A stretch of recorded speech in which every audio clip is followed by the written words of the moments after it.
바이블 타임과 함께하는 말씀 신약의 60번째 시간입니다. 오늘은 사도행전 28장을 보겠습니다. 바울은 로마로 향한 항해를 시작한 그 다음해 봄에 로마에 도착하게 되어 약 2년 동안 가택연금 상태에 처해지게 되는데요. 이 시기를 바울의 1차 로마 투옥 시기라고 부릅니다. 이 1차 로마 투옥 시기에 바울은 비교적 자유롭게 방문객들을 대상으로 복음을 전하고 옥중서신이라고 불리는 에베소서, 빌립보서, 골로새서, 빌레몬서를 기록했습니다. 방금 열거한 옥중서신들은 축축한 지하 감옥에서 쓰여진 것이 아니라 가택연금 상태의 셋집에서 쓰여진 것입니다. 그리고 나서 바울은 가택연금에서 풀려나 약 4년 정도 에게의 주변 지역을 순회하고 당시 땅끝으로 여겨졌던 서바나, 곧 스페인도 방문했던 것으로 알려져 있는데요. 학자들은 바울이 이 기간 중에 디모데전서와 디도서를 기록했다고 보고 있습니다. 그리고 나서 두 번째로 투옥되었을 때를 바울의 2차 로마 투옥 시기라고 부르는데요. 바울은 약 1년 정도의 2차 투옥 시기를 거쳐 결국 네로 황제에 의해 순교당하게 됩니다. 이 2차 투옥 시기에 옥중에서 쓴 서신이 디모데 후서로, 디모데 후서는 바울의 유언적인 성격이 짙은 내용으로 되어 있습니다. 이제 사도행전 28장을 볼 텐데요. 먼저 28장 1절에서 16절은 바울 일행이 석 달 동안 멜리데 섬에서 겨울을 보내고 로마에 도착해 가택연금 상태로 있게 되었다는 것을 기록하고 있는데요. 아마도 항해 과정에서 바울에게 깊은 감명을 받았을 백부장의 호의적인 보고에 따라서 바울에게 가택연금이라는 관대한 처분이 내려졌던 것 같습니다. 이어지는 17절에서 31절은 가택연금 상태로 있던 바울의 사역을 간략하게 기록하고 있는데요. 먼저 바울은 자신이 유대인들을 반대하여 가이사에게 상소한 것이 아니라 유대인들이 죄목도 없이 자신의 석방을 반대했기 때문에 어쩔 수 없이 가이사에게 상소한 것이라 밝혔고, 이에 대해 바울의 이야기를 듣고자 유대인들이 많이 모였지만 믿은 사람들은 조금밖에 없었던 것 같습니다. 마지막인 30절에서 31절을 보면 바울이 2년간 셋집에 머물며 찾아오는 사람들에게 복음을 전했다고 밝히고 갑작스럽게 사도행전이 마무리되는데요. 누가는 바울의 이 2년간의 사역을 이렇게 단 두 구절로 압축하며 갑작스럽게 글을 마무리하고 있습니다. 제대로 종결된 글이 아닌 것 같은 이런 오픈 엔딩이 왠지 어색하기까지 한데요. 계속해서 바울과 함께 여정을 같이 했던 누가가 로마에서 1차 투옥 이후에 바울의 행적을 몰랐을 리 없습니다. 그런데도 바울의 행적을 계속해서 기록하지 않고 이렇게 오픈 엔딩으로 남겨둔 이유는 무엇일지 궁금한데요. 누가는 사도행전을 통해서 사도행전 1장 8절에 성령이 너희에게 임하시면 너희가 권능을 받고 예루살렘과 온 유대와 사마리아와 땅끝까지 이르러 내 증인이 되리라는 대위임령이 성취되는 과정을 보여주고자 했습니다. 그런데 땅끝까지 복음을 전하는 것은 초대교회에만 사명으로 주어진 것이 아니었습니다. 땅끝까지 복음을 전하는 사명은 초대교회에서부터 시작되어서 주님께서 다시 오실 재림 때까지 모든 신약의 교회가 수행해야 할 사명입니다.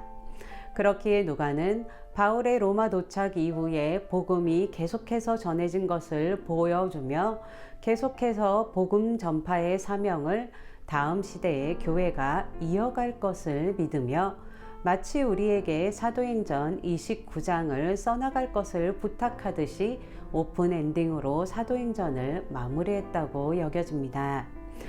우리는 사도행전 29장을 우리의 시대에도 계속해서 써나가야 합니다. 우리가 있는 자리에서 삶의 모습으로 그리고 입술의 말로 복음을 전하며 계속해서 부르심의 소명을 이뤄가는 성도들 되시길 축복합니다. 오늘도 바이블 타임과 함께하는 말씀 신약의 시간을 가졌는데요. 계속되는 바이블 타임과 함께하는 말씀을 통해 성경 말씀을 더 가까이 하며 말씀과 동행하실 수 있길 축복합니다. 제가 기도하고 사도행전 28장 말씀 낭독을 들으시면서 다시 한번 되새기는 시간 갖겠습니다. 주님, 우리에게 땅끝까지 복음을 전하라는 그 사명을 감당하게 하여 주시고 또한 성령의 도우심을 힘있게 하여 주셔서 감사합니다. 우리가 어느 곳에 있든지 복음 전파의 사명을 잊어버리지 않게 하여 주시고 계속해서 사도행전의 그 한 줄 한 줄을 써내려갈 수 있도록 축복하여 주시옵소서. 이 모든 말씀 예수님의 이름으로 기도했습니다. 아멘.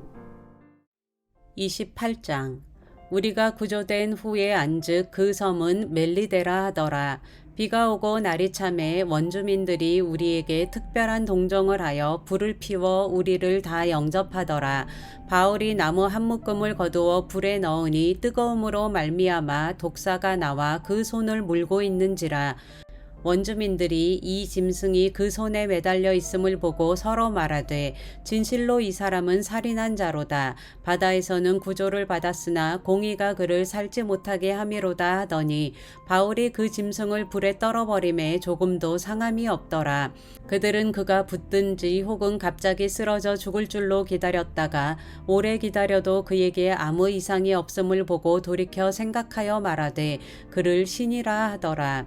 이 섬에서 가장 높은 사람 보볼리오라 하는 이가 그 근처에 토지가 있는지라. 그가 우리를 영접하여 사흘이나 친절히 머물게 하더니 보볼리오의 부친이 열병과 이질에 걸려 누워 있거늘 바울이 들어가서 기도하고 그에게 안수하여 낫게 하매 이러므로 섬 가운데 다른 병든 사람들이 와서 고침을 받고 후한 예로 우리를 대접하고 떠날 때에 우리 쓸 것을 배에 실었더라. 석 달 후에 우리가 그 섬에서 겨울을 난 알렉산드리아 배를 타고 떠나니 그 배의 머리 장식은 디오스 구로라. 수라구사에 대고 사흘을 있다가 거기서 둘러가서 레기온에 이르러 하루를 지낸 후 남풍이 일어나므로 이튿날 보디올에 이르러 거기서 형제들을 만나 그들의 청함을 받아 이레를 함께 머무니라. 그래서 우리는 이와 같이 로마로 가니라. 그곳 형제들이 우리 소식을 듣고 아비오 광장과 트레이스 타베르네까지 맞으러 오니 바울이 그들을 보고 하나님께 감사하고 담대한 마음을 얻으니라. 우리가 로마에 들어가니 바울에게는 자기를 지키는 한 군인과 함께 따로 있게 허락하더라.